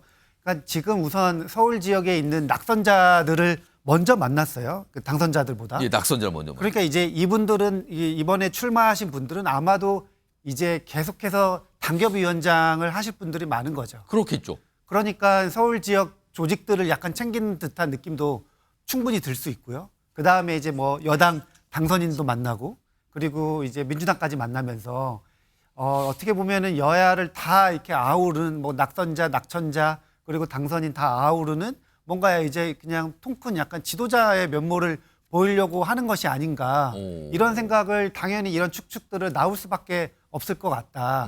특히나 오세훈 서울시장도 지금 서울시장만 아마 4번 하신 거죠. 예. 더 이상 이제 할 게 없습니다. 대선밖에 없는 거예요, 이분도. 서울시장은 많이 했다? 많이 했죠. 충분히 했다? 예. 그리고 특히나 다음번에 서울시장과 대선이 겨우 1년밖에 차이가 안 나기 때문에 그냥 바로 그 내후년 지방선거 끝나고 바로 대권이 바로 이어집니다. 그렇겠죠. 그러니까 오세훈 서울시장도 이 대권 행보를 안 할 수가 없고 특히나 지금 대구에서 홍준표 시장님이 계속해서 꿈틀거리고 사실 지금 대구 방금 전에 지금 아주 깊숙하게 다뤄봤어요. 예, 지금. 대구 현역 시장이신데 예. 중앙 정치에 사실상 뭐 지금 현안에 깊숙이 그냥 뭐 계속 나오고 계시잖아요. 그래서 이런 것도 의식을 안 할 수가 없는 위치에 있다. 더군다나 서울시 시장인데 대구시에 밀려서 되겠냐 뭐 이런 생각도 당연히 있으실 것 같아요. 서울시장인데 지금 이걸 예, 생각을 그렇죠. 한다. 근데 오늘 민주당 당선인 분들을 오세훈 시장께서 초청을 했겠죠? 근데 민주당 당선인들은 왜 오세훈 시장과 오찬을 하겠다는 생각을 했을까요? 뭐 그 여러 이제 지역들 현역 뭐 공약들이 있을 텐데 당연히 서울시장한테 민원을 내야 이건 됩니다. 서울시장이 좀 해결해줘야 된다. 예. 얘기할 거 있다. 부탁할 것도 있고. 네. 그래서 오늘 뭐 당선인들이 본인의 SNS에 나 서울시장 만나서 이런 얘기 했다. 이런 것들 굉장히 많이 올렸습니다. 약간 좀 유권자분들께 자랑을 하는 거군요. 그거는. 그렇죠. 어찌됐든 지금 뭐 서울시의 협조를 얻어야 될 사람들이 굉장히 많기 때문에 뭐 민주당에 있는 당선인들은 사실은 안 만날 이유가 없죠. 네. 그렇기 때문에 저는 오세훈 시장이 확실하게 뭔가 지금 조금 꿈틀거리고 움직임이 조금 있다. 이렇게 보여집니다. 사실은 지금 더 적극적으로 해야 돼요. 김광삼 변호사께 최근에 이런 만남도 있지만 오세훈 시장이 본인의 SNS상에 뭐 사진도 자주 올리고 그런다 그래요. 이게 과거하고 약간 다른 모습이거든요. 분명히 이거 몸풀기, 이게 뭐 몸풀기라는 표현이 정치권에서 참 잘 쓰는데 이렇게 봐야 되는 겁니까? 아니면 그냥 단체장이 조금 활동하는 정도입니까? 뭐 저는 개인적으로 볼 때 오세훈 시장의 다음 대선 출마는 상수라고 봐요. 상수다. 그럼 이거는 그냥 뭐 이미 정해진 거다? 그렇죠. 출마할 겁니다. 출마할 건데 지금 사실은 이번에 타이밍이 아주 좋죠. 왜냐하면 총선이 있었잖아요. 그러면 특히 이제 낙천자를 유로하는 거 이거 자체가 굉장히 이미지에도 좋고요. 그다음에 또 당선자는 축하한다는 의미로 또 만날 수도 있는 거고요. 그다음에 이제 만약에 대선 행보가 본격화되면 민주당 국회의원들이 이렇게 여러 명 같이 만날 수 있는 기회가 없어요. 그런데 지금은 아직 대선 행보를 하고 있지 않고 대선 주자로서 어떤 명확하지 않았기 때문에 민주당 관련된 국회의원을 만날 수 있는 이제 절호의 기회인 거예요. 근데 이제 한국 정서와 한국의 어떤 감정상으로 밥을 한 끼 먹고 안 먹고는 엄청난 차이가 있습니다. 밥을 먹으면서 대화를 나눌 수 있잖아요. 예. 그러면 다음에 대권 나가는데 언제 민주당 어떻게 보면 적진인데 적진에 있는 국회의원들하고 대화를 하고 밥 먹을 수 있는 시간이 뭐가 있겠습니까? 지금 아니면 안 된다. 그렇죠. 근데 그러면서 특히 이제 영수회담 협치로 가고 있고 예. 이제 본인이 이전의 어떤 윤 정권과 다른 어떤 이미지를 또 나타낼 수 있다고 봐요. 그래서 아마 타이밍 하나는 정말 잘 잡았다고 보고 근데 오세훈 시장이 지금 이번 총선 전에 목소리를 안 냈던 이유는 아마 그런 걸 거예요. 특히 만약에 본인이 뭔가 드러난다랄지 그러면 예. 사실 지금 대통령의 임기가 3년에 남아 있잖아요. 그러면 너무 이제 설친다는 그런 느낌. 그러면서 이제 보수 일부로부터 또 공격도 받을 수 있거든요. 그렇지만 이번 총선의 결과에 따라서 이것은 굉장히 본인에게 주어진 좋은 기회를 놓치지 않고 활용하고 있다. 저는 그렇게 봅니다. 그러니까 요즘에 잠깐 총선과에서 목소리가 조금씩 내거든요. 뭐 보수의 실패, 안 바꾸면 미래가 없다. 이런 식으로 그동안에 볼 수 없었던 입장을 좀 내고 있어요. 그리고 그것도 오찬 만찬 자리에서 이제 정치인들을 만난 그 상황에서 조금씩 얘기를 꺼내놓고 있는 상황입니다. 자, 이런 가운데 지금 말씀하신 동안 방금 전에 홍준표 대구시장 얘기를 했는데 홍 시장께서 방금 또 입장을 뭘 또 냈대요. 자주 내시는군요. 여기 보시면 자 가만히 보겠습니다. 나는 매달 당비를 국회의원 30만 원보다 20만 원이나 더 내는 사람이다. 당연히 당무에 관여할 자격이 있다. 대구시정은 누구보다 잘하고 있으니 누구처럼 시정에만 전념하라는 모욕성 발언하지 마시기 바랍니다. 분수도 모르고 그랬다가 쫓겨난 사람도 있어요.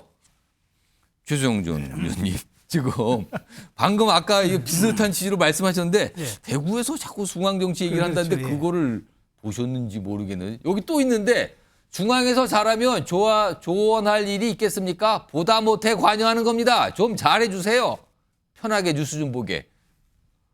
지금 뭘 방송을 보시고 말씀하신 것 같은데 당비 얘기를 하면서 본인이 더 많이 낸다 지금. 그래 난 자격이 있다라고 말씀하셨어요. 그러니까 이제 대통령이 이제 1호 당원인 것은 이제 당비를 가장 많이 되는 당원인 거죠. 우리 50만 원 내는 이제 국회의원보다 내가 더 많이 낸다는 지금. 거죠. 예. 근데 대통령이 제일 많이 내고 그다음 국회의원 그다음에 광역자치단체장 2순위인데 저기서도 재밌는 게 누구처럼 시정에만 전념하라. 오 시장 얘기 아닙니까? 지금 그 얘기입니까 그러니까 지금? 누구처럼 시정에만 전념하라는 얘기는 하지 마세요라고 쪽이 있지 않습니까? 세 번째 줄에. 아니면 옛날에 뭐 시정에만 집중해서 김기현 대표가 대표실에 잠깐 한 얘기 또 의식한 건가요? 그러니까 여러 가지 지금 해석이 가능한 한. 그때 시정에만 좀 전념하세요. 그 얘기를 다시 좀 해주는 걸까요?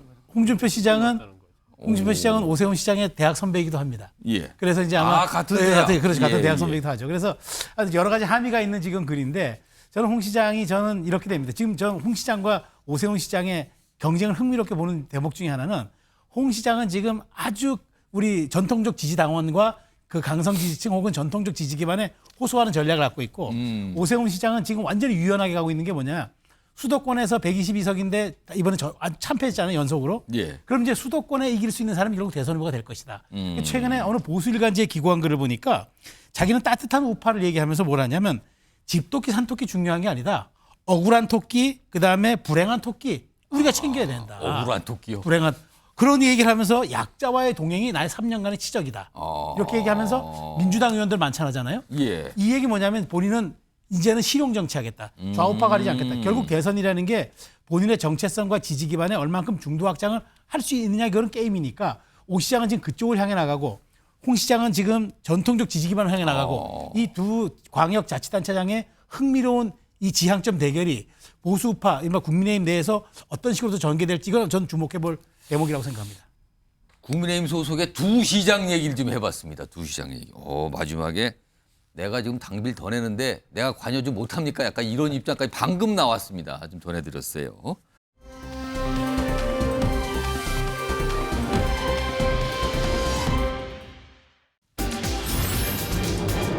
자, 발언 비중을 놓고 신경전.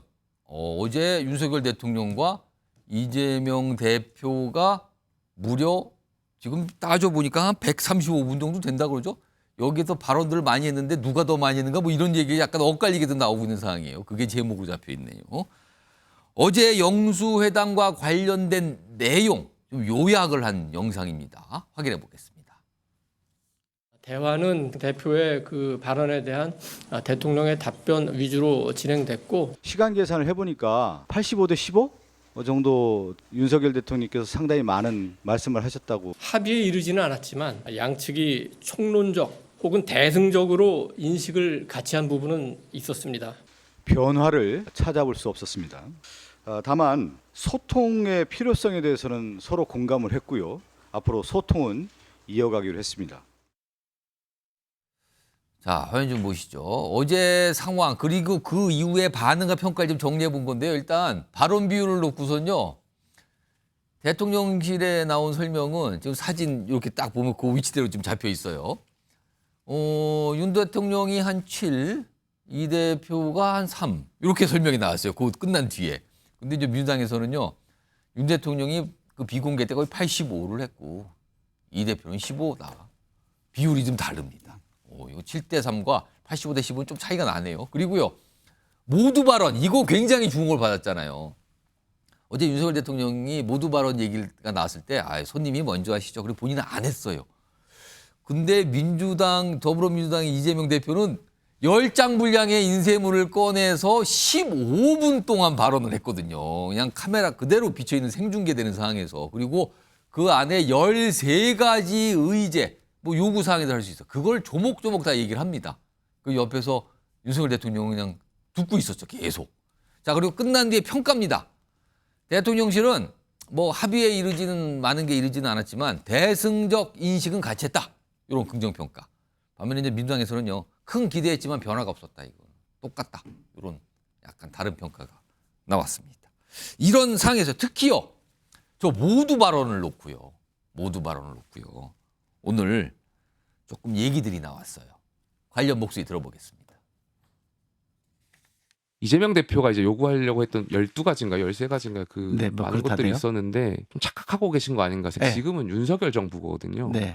그러니까 어제 말씀드린 것은 사실상 국정을 포기하라고 협박하신 것 같아가지고 그 부분은 좀 야당 대표로서 여당을 존중하고 대통령을 존중할 필요가 있지 않나. 그래서 많이 듣겠다 이렇게 회담 전에 얘기를 했는데 정작 본인의 주장과 변명만 장황하게 늘어놓았습니다. 우이 독경 마이웨이 윤석열 대통령에 대한 실망이 매우 큽니다. 국민 역시 마찬가지라고 생각합니다. 자, 요거 우선 아까 이 모두 발언 얘기인데 제가 좀 설명을 드렸잖아요. 이제 박찬영 교수님하고 김광삼 변호사 두 분께 좀 질문을 같이 드려볼게요. 이재명 대표가 모두 발언을 15분이나 했어요. 15분이나. 사실 윤석열 대통령이 먼저 하시죠 했는데 통상 모두 발언이라는 거는 짧게 인사만 하고 오늘 뭐 만남의 취지라든가 뭐 이렇게 하고 짧게 끝난 다음에 그러면 비공개 때 좀 구체적인 거 하시죠. 이렇게 넘어가잖아요. 근데 15분에다가 13가지 내용을 담은 걸 그냥 쭉 읽은 거예요. 이거 어떻게 좀 보십니까? 박찬영 교수님. 그 앞에서 김용태 당선인이 대통령은 윤석열이다. 왜 협박하냐 이렇게 얘기하셨는데 그 내용을 약간 협박하는 거 아니냐고 평가했어요. 근데 저는 정반대예요. 이거는 더할 나위 없이 이재명 대표가 윤석열 대통령에게 두 번째 기회를 준 겁니다. 우리가 시험 볼 때요. 주관식이 어렵게 느껴집니다. 왜? 뭐가 정답인지 참 어려우니까. 근데 객관식은 상대적으로 쉬워요. 왜? 우리가 사지선다 그러면은 4개 중에 하나는 답이 있으니까. 근데 무려 사지선다도 아니고 12지선다를 준 거예요. 이 중에서 하나만이라도 대통령이 전향적인 자세를 취해달라. 그러면 뭔가 협치의 출발점이 될 수 있는 거다. 사실 그 안에는 뭐 민생 지원금 문제뿐만 아니라 이 소위 말해서 그 친환경 전력 문제도 있었고 정말 다양한 물론 특검도 있었지만 다양한 분야에 있었어요. 대통령이 듣겠다고 하니까 뭐 당연히 총선 민의를 전달하는 건 너무 당연한 일이고 근데 그거를 갖다가 앞에 12개나 깔아준 거는 이 12개 중에 한두 개라도 뭔가 전향적인 자세 내면 오늘 성과 있을 겁니다라고 사실은 두 번째 기회를 준 건데. 근데 그 내용을 사실은 모두 발언에 비공개 발언 때 할 수도 있었는데 모두 발언 때 그걸 집중한 이유는 뭘까요? 저는 지지층에게 보여주는 거죠. 총선 민의를 난 제대로 전달했다. 전달했다. 사전 협의가 됐다면 모두 발언이 필요 없었습니다. 아, 의제가 정해졌다면. 그렇죠. 의제가 정해졌다라는 거는 어느 정도 한두 개라도 들어주겠다라고 하는 뭔가 약속을 한 거죠. 근데 예. 지금 의제가 확정되지 않은 상태에서 이재명 대표가 기회를 또 주기 위해서 만나겠다고 그런 거잖아요. 그렇다면 이거는 민주당 지지자들을 향해서 나는 이렇게 대통령께 설명을 하고 요구사항을 전달했다. 그렇죠. 이걸 보여주고 싶었다는 그리고 또 겁니까? 윤석열 대통령에게도 예. 12가지나 저는 리스트를 내민 거는 그중에서 한두 개만이라도 보여주면 뭔가 의미 있는 국정 전환에 예. 긍정적인 반응을 보여주면 뭔가 여기서부터 우리가 해나갈 수 있지 않겠느냐라고 하는 기회를 준 건데 이 기회를 걷어찬 사람은 대통령이라는 거죠. 김광선 변호사, 모두 발언을 15분을 하면서 거의 본인이 원하고 본인이 준비했던 의제를 다 쏟아낸 이 발언. 이거 어떻게 보십니까? 근데 이걸 윤 대통령을 배려했다는 것은 이건 논리적으로 지금 김용태 당선인은 아니 지금 뭐 착각하고 계십니까? 약간 혹평을 했거든요. 거기에 대해서. 사지선단은 봤어도 12선지 선단은 처음 들어본 얘기. 이건 제가 볼 때는 이 논리의 비하, 있을 수 없는 얘기를 하는 것 같고요. 제가 뭐 그 앞에 다른 얘기는 붙이지 않겠어요. 일단 이재명 대표는요. 영수회담에서 얻을 게 없다고 생각하는 거예요. 그래서 비공개로 가봤자 뭐 별로, 왜냐하면 이제 의제 선정 과정에서도 안 됐잖아요. 예, 안 됐습니다. 근데 이렇게 안 됐는데 회담 해봤자 합의할 수 있는 것은 하나도 없다.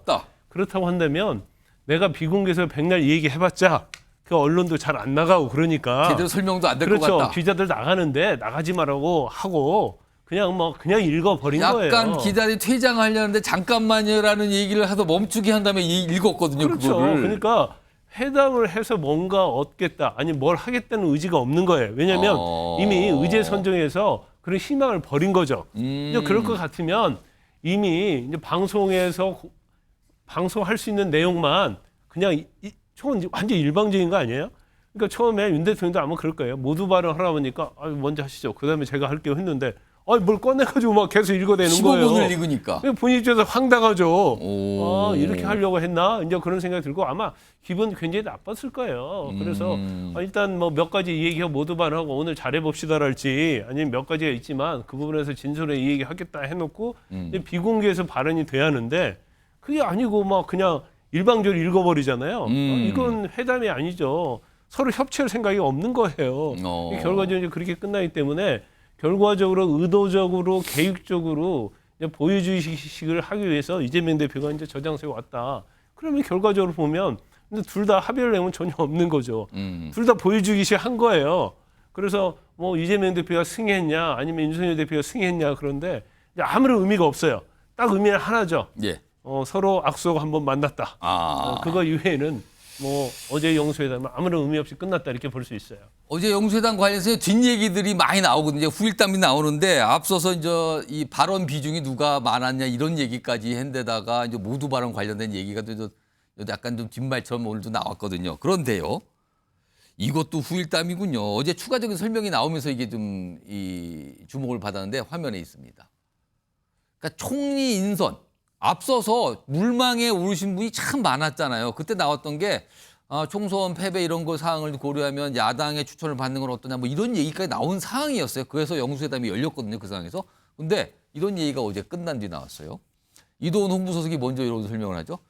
아니 총리 인선 문제에 대해서 어떤 얘기하는지 궁금했는데 얘기를 안 하더라. 이재명 대표가. 이렇게 얘기를 꺼내서. 그러자 박성준 수석대변인 꼭 어제 영수회담에 이제 배석했잖아요.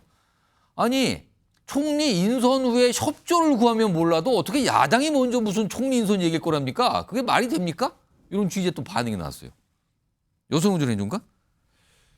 사실 영수회담 전에 정치권에서의 전망 중에 하나는 총리 인선 얘기도 의견이 나올 것이다. 논의가 될 거라고 전망했는데 안 됐거든요. 근데 민주당에서는 아니 이걸 왜 민주당이 꺼냅니까? 라는 반응이 나왔어요. 왜 언급 안 한 겁니까? 근데 사실은요. 당연한 얘기인데요. 이거는 용산 대통령실에서 먼저 이야기가 나왔어야죠. 인선 얘기를 먼저 꺼내야 됐었다? 뭐 인선은 후보 내정하고 뭐 하는 것은 용산 대통령실에서 대통령께서 하시는 거잖아요. 그래서 대통령께서 저는 혹 이제 뭐 인물은 특정 인물은 아니더라도 어떠한 인물, 형을 원하십니까? 아니면 우리는 이렇게 생각하고 있습니다. 이렇게 해주면은 반대로 민주당이 뭔가 리액션이 있을 그러면은 텐데. 윤석열 대통령이 이재명 대표에게 총리 인선을 해야 되는데 혹시 어떤 추천하시고 만한 인물이 있습니까? 그렇죠. 또는 아니면 추천을 할 만한 어떤 조건이 있습니까를 그렇습니다. 물었어야 되는 거 아니냐? 네. 왜냐면은 총리 인선 같은 경우에는 어쨌든 국회 임명 동의가 필요한 사안이잖아요. 그렇습니다. 뭐 장관이랑 다르게. 민주당이 반대하면 지금 현실적으로 안 되는 겁니다. 민주당이 지금. 반대하면 지금 한덕수 국무총리 지금 못 나갑니다. 그렇기 때문에 저는 반드시 저는 이번 영수회담을 계기로 특히나 이제 총선에서 야당과 협치해라 뭐 이런 민심의 요구가 있었기 때문에 대통령실에서 뭐 또 그림도 인선 전에 또 총리 임명 이야기가 나오기 전에 야당 대표와 영수회담하는 것이기 때문에 굉장히 이 회담에서 이 이야기를 꺼내는 것이 너무나도 자연스럽고 대통령실 입장에서 보면은 기회였는데 예. 만약에 이제 시간이 없었다고 하면은 꼭 또 대통령이 직접 먼저 꺼내기가 조금 불편했다고 한다고 하면은 저는 같이 간 참모 비서실장이나 뭐 정무수석이 충분히 이야기할 수 있는 부분이거든요. 근데 이동훈 홍보수석이 왜 안 꺼내는지 궁금했다 이야기는 약간 앞뒤가 보도 혹시요. 네. 이재명 대표가 모두 발언 15분 동안 13가지 의제를 얘기했거든요. 근데 그중에 하나 추가해서 14가지로 총리 인선을 예를 들면 이재명 대표가 지금 총리 인선을 고민 중이신 걸로 아시는데 야당에서도 납득할 만한 인선으로 해주셨으면 하는 바람도 있습니다. 이런 얘기를 덧붙일 수 있는 거 아니었습니까? 저는 굳이 민주당이 그 이야기를 할 이유가 없죠. 아까 저 박성준 수석 대변인은 왜 굳이 민주당이 그 얘기를 하냐는 반응이었어요. 맞습니다. 그리고 특히나 이제 그 총리 인선 같은 경우에는 예. 어쨌든 대통령의 권한이잖아요. 예. 근데 대통령이 어디 대해서 뭔가 옵션이나 가이드라인이 전혀 없는 상황에서 민주당이 먼저 요구할 수는 없는 일입니다. 약간 그것은 난감한 상황이다 오히려 더.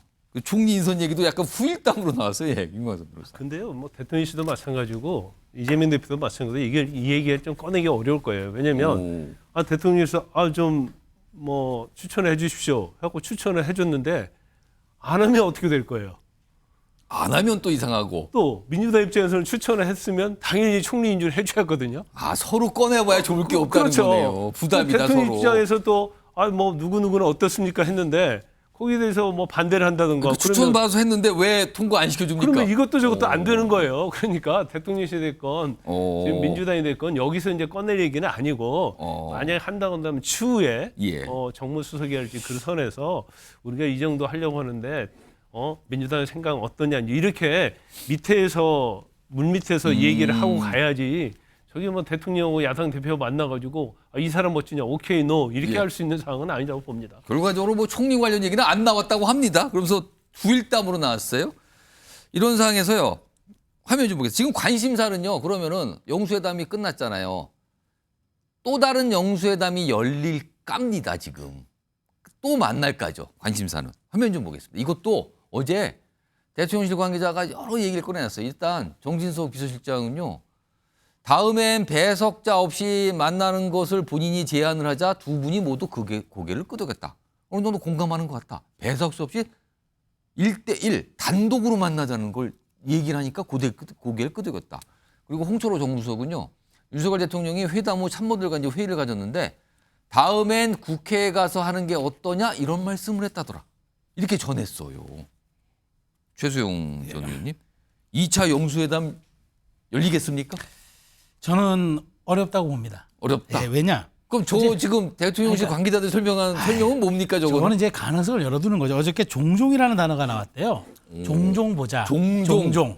자, 그다음에 종종과 우리 일상에서 흡사하게 쓰는 말이 뭘까요? 조만간 봅시다. 조만간이 사전적 의미가 뭡니까? 이르거나 늦거나. 그러니까 뭐 이거는 특정 시점을 정하지 않는 거예요. 종종이라는 것도 약간 어감상, 뉘앙스상 이거는 꼭 보자는 얘기보다는 필요할 때 우리 서로 연락해서 봅시다. 뭐 한라인도 이제 있다고 하니까. 전 그래서 지금 이렇게 봅니다. 지금 대통령의 참모가 유익했다. 그래서 우리가 앞으로 국회 사랑제에 가서 좀 보는 건 어떠냐라고 얘기했다는데 저는 이걸 거꾸로 이거는 여야정 협의체로 한번 만나자는 뜻으로 해석합니다. 왜냐? 지금 국민의힘에서 6월 달이면은 이제 그 대표가 선출되죠. 그 다음에 이제 또 6월 달이면 어쨌든 국회가 출범하면서 아마 총리 인준이 끝날 겁니다. 그럼 그걸 맞이해서 국회에 가서 한번 우리가 사랑제에서 여야정 우리가 회담을 한번 해보자라고 대통령실은 아마 생각하고 있는 것 같고 민주당은 이게 싫어서 이재명 대표가 아예 차단해 버렸어요. 아니요, 이건 뭐 아닙니다. 이건 국회가 주도하겠습니다. 라고 이건 거야 192석을 갖고 있는 내가 국회가 주도해서 가겠다는 얘기를 했기 때문에 저는 일단 오늘 이제 어저께 사진 하나가 저렇게 이제 완벽하게 서로 소통됐고 서로 이제 합의했고 그다음에 일종의 뭐 의정 갈등까지 포함해냈으니까 아마 이제는 약간 호흡조절하면서 속도감을 가지고 갈 것 같아요. 그래서 저는 5월, 6월의 영수회담보다는 6월 국회 개원 이후 사랑제에서 여야정 회의체가 갈 것으로 생각이 됩니다. 자, 지금 영수회담 관련 얘기하는데 어제 영수회담을 끝낸 이재명 대표는 오늘 대장동 관련 재판에 출석하는 날이었거든요. 출석 모습도 좀 영상으로 좀 준비가 되어 있는데 우선 확인해 보겠습니다.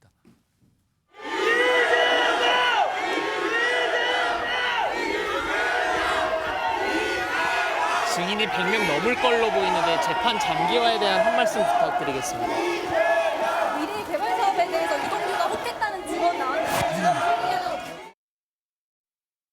자, 이렇게 오늘 재판정에 출석을 했거든요. 화면 좀 보겠습니다. 근데 한 가지 뭐가 어떤 일이 있었다 그러네요. 이게 오전 상황인데요. 재판에 출석한 이재명 대표가 재판장에게 몸살 기운이 좀 있습니다. 그러면서 퇴정.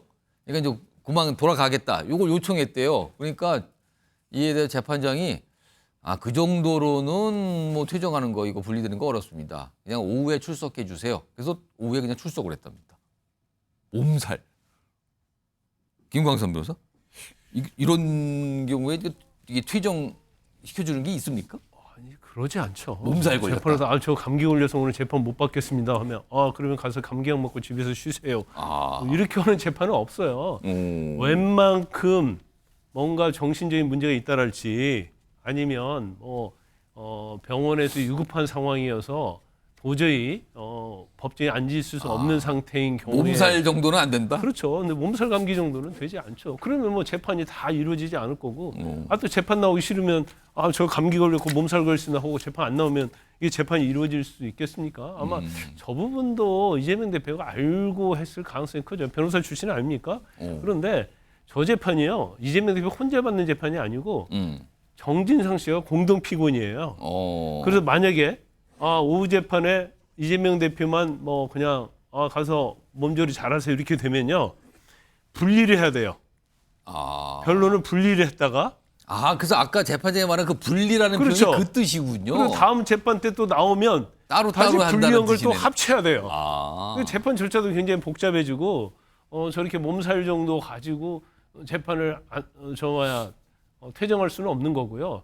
그러면 이재명 대표가 저 재판이요 엄청나게 끓은 재판 아닙니까? 뭐 단식한다고 끌었죠. 예. 또 피습한다고 또 못 나왔죠. 예. 피습당. 예. 피습당에서도 못 나왔죠.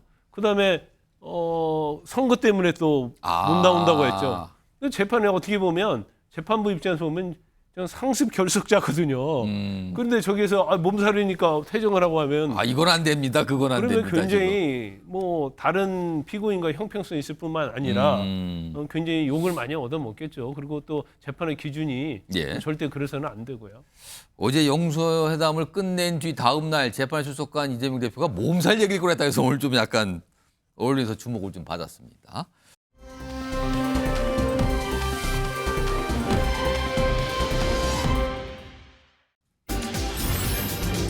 민주당 신주류의 등장입니다. 자, 그럼 신주류 어떤 세력을 보고 지금 이런 표현이 등장을 한 걸까요?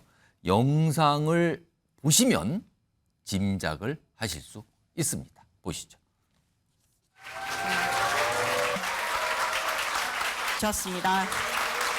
님 자리에 주셨습니다. 국민주권 정치예요. 국회가 절대 민심과 동떨어진 그런 불행한 결론을 내려서는 안 된다. 국회의장은 국회의 사회자가 아니다라고 하는 것을 분명하게 보여줌과 동시에 대통령의 9차례에 걸친 거부권 행사 반드시 저지하겠다. 또 합의가 안 될 때는 의장의 권한을 갖고서 단호하게 해나가야 됩니다. 국회의장 후보 4명을 세우고 원내대표 후보자도 다 세웠습니다. 한 명도 빠짐없이 이 자리에 서서 여러분들에게 표를 구하고 있습니까? 자, 어제 열렸던 민주당 관련 행사였습니다. 간담회. 화면 좀 보시죠. 이 행사를 연 주체입니다. 어떤 모임, 조직이죠. 더민주전국혁신회입니다. 줄여서 더혁신회의라고 언론에선 부릅니다. 지난해 6월에 출범했습니다. 원외 정치인들, 그러니까 국회의원이 아닌 정치인들의 모임이었는데요. 굉장히 강한 친명 성향을 갖고 있는 정치인들의 모임이었어요. 그 이후에 굉장히 강한 발언권을 갖게 됩니다. 그리고요, 이번 총선에서요, 50명이 출마해서 31명이 당선됐습니다. 엄청난 확률입니다. 그리고요, 최근에는 민주당의 주요 당직이 교체되고 인선됐었는데 여기에 이 인선에 대거 포함됩니다. 주요 보직을 차지한 거죠. 더민주정국혁신회입니다. 앞서서 지금 국회의장 후보들 그리고 원내대표 후보들 인사를 굉장히 강하게 했죠. 그리고 아까 보면은요, 어떤 오늘 출마하신 원내대표에 도전하시는 분은 여러분의 표를 구하기 위해서 여기 왔다라고까지 얘기를 합니다. 이 모습이에요. 박상대 의원이죠. 자, 일단 최수영 전 의원님, 국회의장 후보들 그리고 원내대표들 다 참석했어요. 그리고 엄청난 확률의 당선율을 기록한 거죠. 그렇죠. 막강 조지로 보이는데 신주로 보입니까? 신주를 맞습니다. 그리고 이재명 대표의 친위대입니다. 제가 보기에는 이제 저 더혁신회의가 사실은 거의 원외 인사들로 이루어져 있는 그 모임이었는데 이제는 근데 이제 다 원내 원내가 인사로 됐어요. 많이 전환이 된 거예요. 무려 171석 중 31석이니까 20%입니다. 정말 어마어마한 숫자죠. 그렇다면 사실 31명이면요. 원내 교섭단체를 만들고도 11명이 남습니다. 그러네요. 따지고 보면. 이게 어마어마한 숫자고 뭐 조국혁신당이 매우 부러워할 숫자겠죠. 근데 저는 어찌됐건 이제 이렇게 신주가 됐는데 제가 우려스러운 건 이겁니다. 지금 국회의장 후보 3분, 원내대표 후보 한 번 다 와서 내가 적임자고 이제 난 기계적 중립도 안 지키고 이 준엄한 당신들의 명령에 따르겠다고 얘기하는데 저렇게 순혈주의로 가다 보면은 뭐가 남습니까? 결국에는 당의 역동성과 다양성이 다 헤쳐지면은 저 항공모함이 나중에 이재명 대표의 사법 리스크를 다 옹이하려고 하다가 그게 무너져 버리면 일거에 타이타닉이 침몰하듯이 정말 일거에 침몰할 수 있거든요.